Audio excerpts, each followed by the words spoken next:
Speak up. This is JV at TV6 in Chicago, and this is an interview I've been wanting to do for a while. We last interviewed Lizzy. It had to be at least 6-7 years ago. You were in Aurora, and different band. You had a couple different guys. Of course, Joey was the same. So I'm kind of looking forward to tonight's show because we haven't seen you since then. I want to ask you about the 10, 11 years after Master of Disguise. Didn't hear from, there was a greatest hits kind of album come out. I just wondering what you doing. You still doing musical stuff? Well, I mean, it was just a short gap with us because we had, we toured on Master of Disguise till '93.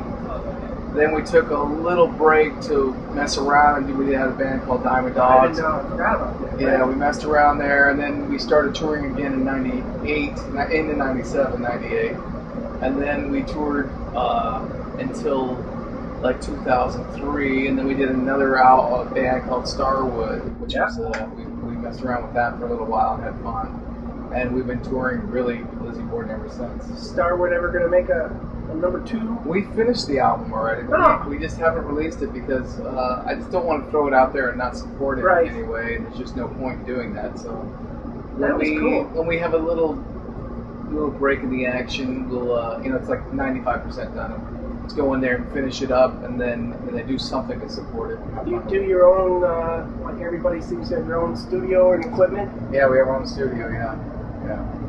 How much different is that from the old days where you write everything early, then go in and try and get it? Yeah, I mean, it's great now. It's heaven, the way of doing it. The way we did our first 4 records in the first 14 months of the band's career. So really? Yeah, I didn't realize it was that quick. I guess so. So the next 28 we spent doing good records that we actually stood behind, that we could actually go in the studio and record the way we wanted to, and learn how to do the whole process of making a record. Right. Yeah. I mean, now you're a little more in control. Yeah. Well, back then we had no idea what we were doing. We just went in the studio and did what we did, and those first few records were really just push record. That's the way we sounded at that moment in time. What I always liked about them is, I mean, a lot of bands came out on Metal Blade and they sounded like crap. I mean, they just sounded like basement quality, which was kind of cool at the time. And a lot of these bands were, but your albums sounded great. I mean, they sound good now. Well, from Visualize, Deal with the Devil, Master of Disguise, and Appointment with Death were all done with this sonic care. We really wanted those albums to sonically sound good, because the early records suffered from the lack of knowing what the hell we were doing. Right. So I got over that idea of realizing our limitations, our capabilities. We had to bring in producers and show us how to make sonically good records. Yeah. And we Visualize on up. Visualize, man, that sounds headphones, Yeah, exactly. Put headphones on. That's Master of Disguise. One of my favorite albums. Master of Disguise, we almost had like 200 tracks, and we did it basically when you put your headphones on, you hear something. If you've been hearing that album for years, you put it on, you still hear something. Yeah, I remember when I got that. It was still albums. I mean, it was right at the turning point where I was buying some tapes, but I was still a vinyl guy. And I remember the first time I put that on, from that opening. I mean, it sounds. I had a pretty, I was young and had lots of disposable income. I had a really nice stereo, I just remember thinking, holy cow, that sounds unbelievable. I mean, even, it's just, to this day, it's probably one of my favorite sounding albums. Well, all the albums have been remastered and re-released, and we were able to take Levy to Pieces and Menace to Society and make them actually sound palatable now. So if you can go back and get their reissues, the remastered. I didn't realize the reissue. I remember hearing about it. I guess now that you can't go and look at CDs and stuff, I don't keep track like I used to, not realizing there's stuff out there. Yeah, it's out there and it sounds actually good. We did a whole nice package for each one of them, and when we left the mastering studio, we popped Levy to Pieces, and I was like, wow, now we're getting close. Yeah. This is what we were intended when we were just starting out. So it was able to really take it from something almost garagey to really something sonically. Yeah, well, that's a good way to describe almost garagey. Yeah. I mean, yeah, that's interesting. Master of Disguise, I always wanted to know if it had the feeling of like a solo, like the Lizzy Borden was more you, because the logo was different. Was that meant kind of to be a solo thing? It was a solo thing. Because I never realized that until I got to thinking about it years later. Well, we were a band, even though we switched out players constantly, we still kind of wrote as a band, even though it would just be me and a guitar player. We would write the majority of the songs, then we'd bring it in, and the whole band would kind of rework it. But when we got up to the end of the Visualize tour, I just said, I want to do something so far out there. I want to kind of wipe the slate clean from what we've done in the past. And in order to do that, I had to learn how to do it. So I just sat in a makeshift studio that I had at the time and worked for 1988, the entire year, trying to figure out and write. I was writing songs on piano instead of, and I was writing songs on bass instead of the normal guitar. That's one of my questions. Do you play other instruments? I mean, how do you write stuff? I play everything, but nothing great, because I don't practice. To write stuff. I just write. Yeah. I don't sit home and practice. If I get an idea, I'll get on the piano and pluck it out, or I'll get on the guitar or bass or whatever I can think of. I bet you got a lot of material sitting around riffs and stuff. Oh, that would be cool. Hundreds and hundreds and hundreds and hundreds and hundreds of hours of What are you going to do with it? Someday you got to do something with it. Well, the times change and you get different inspiration on how you want to make records and what kind of records you want to make, and some of those old riffs don't work, but then later on maybe they do. Grab a piece of something out. Yeah, it's just kind of twists and turns that. That's why you record these things, you put them to the side, and they don't work now, and they don't work 5 years from now, but 10 years from now, hey, I got something. They were a little ahead of their time, and I didn't know it. Well, how do you know? Yeah. I want to talk about Joey Scott, because it's literally been 20, 30 years. I thought he might have been your brother, and I just double-checked. The old Wikipedia said you were. It called him your biological brother versus, I don't know your soulmate brother? I don't know what kind of other brother there is. So I'm assuming he really is your brother. Well, number one thing, you can't believe anything Wikipedia says, because it's all bullshit. And you can't believe anything that iTunes says, because if you read, got their little comments there. If you read the reviews of our albums in iTunes, it's like they're not even talking about our records; they're talking about something else. It's just a joke. You got a feeling, it's somebody on the staff somewhere. Yeah, they didn't even listen to the record. Something. I mean, they were calling they called our heaviest record a pop record, and I'm like, what? There's no way they could be listening to this record and reviewing it then. No. So most of the stuff you hear on there is just malarkey. There he is, right there. How you doing, Joey? Hello. Man, you're taller than I am. So did he answer the question? No, I'm assuming it's going to go vague on that one. It was the brother question. Are you his brother? It doesn't matter to me. I don't need to know. I was just curious. One thing I wanted to comment on is a lot of I see a lot of bands from Europe, and they're young, they're in their 20s, and they look like the 80s style. I mean, they're really trying. They're not, In fact, the band that played earlier, I've never seen one better. I mean, they looked 20-year-old versions of you guys, musically, it was kind of rough, but it's kind of weird seeing that generation now trying to emulate bands that have been around for a while.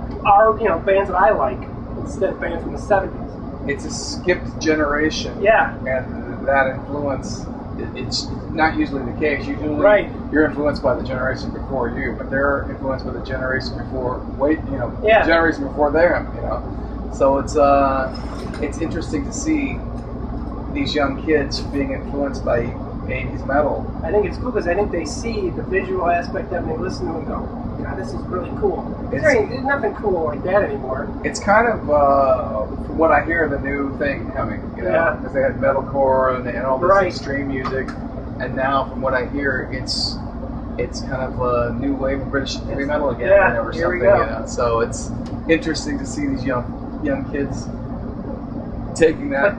But the master, no pun intended, is going to school them all tonight. That's right. Man, I'm just going to get sad someday when I can't go see bands like you guys anymore, because we're all getting old, but God, it's still cool to be able to see bands like Lizzy Borden. They were, without a doubt, my favorite band back in the day. It's about the roadshow video that we talked about earlier. Oh yeah, yeah. Terry here wanted to know about the double live album that came out after, very early. Let's face it, it seemed like 2 or 3 albums early. It was like Kiss with the live. Let's get the live thing out there because it's going to blow everybody away. Is that the thought? Well, I mean, it was the beginning of putting out live video. No one had really done it. Yeah, that's true. We had only released 1 album and 1 EP. Yep. But I just said, you know what? Why don't we just do it? And let's get there at the beginning, before anyone else. There was no other. There was nobody did that. Yeah, so the record company found a company that would do it, and that was their first time doing it. Oh, really? Too. Yeah. It holds up. We got a mobile unit coming, and we recorded the last night of the tour, of the Love You Pieces tour, and put it out. It was really weird because people couldn't fathom a live album coming out after the first album. Like how would you do that? It's not the way it's done. Right, it's not but that's what cemented it. I mean, that's the first I had ever seen you guys, and it had to really brought a lot of fans to you seeing that. Yeah, more so than an album for sure. I mean, for us it was we never followed a pattern. We definitely, there was blueprints like what Kiss did and the Tubes and Cooper and all these other bands. Yeah. There was those blueprints, but we just kind of stole pieces and did it our own way. And didn't, like I said, we released an album after our first album, so we never really followed any trend. We never followed anybody's way of doing business. We just did it ourselves. It was really kind of funny that you put this thing out. It's like, who are these guys? And they're putting out this double live album, and nobody, Well, albums are so cool because, it was the visual aspect. We were talking about when I found the Grim Reaper album. All I had to go on was the album cover. The same way, when you open this stuff up before you even listen to it, you're already back then you didn't have the internet to research bands. All you had was that the old school way of doing it was you'd see the album cover and go, this might be good. This might be good. Or it might be horrible. I don't know. Yeah. But I'll take the chance. It's worth a shot. Or whatever. Yep. That's how we found you guys. Wasp. Yeah. Well, you can walk in a record store and see Lizzy Borden albums in there. And no one really knew how important that was. Yeah. Because some of our album covers were shot on a whim. The Menace cover was supposed to be a piece of artwork that I had, but they couldn't. Not the tank and the no, thing? they couldn't get the rights to it. And the deadline was Monday, and Friday we couldn't get the rights. We realized we couldn't, so we shot that over the weekend, and that was the cover. Really? Yeah. That's classic. Love You to Pieces, same thing. Who was the lady on the front? Somebody you knew? Yeah, it was somebody we knew. Some righteous hair too. Yeah, that was the 80s. That was an 80s chick there. Man, that was serious. So what's tonight's show? How much of it's the old stuff? There's a good mixture. I mean, we've been working in Europe mostly. We almost never tour the U.S. We did a quick little run last year, and we weren't even going to do it this year. But we got kind of talked into it because we were in the studio writing, and like, I don't want to let's get out of here. Let's do something. So we kind of put this thing together on a whim, and but this is kind of our festival show, but we switched down into a club. Yeah. So there's a good mixture of everything, but it is definitely Lizzy Borden 2011. But it's kind of a best of show too. So we cover everything, as much as we can. Yeah, I mean, you got so many albums.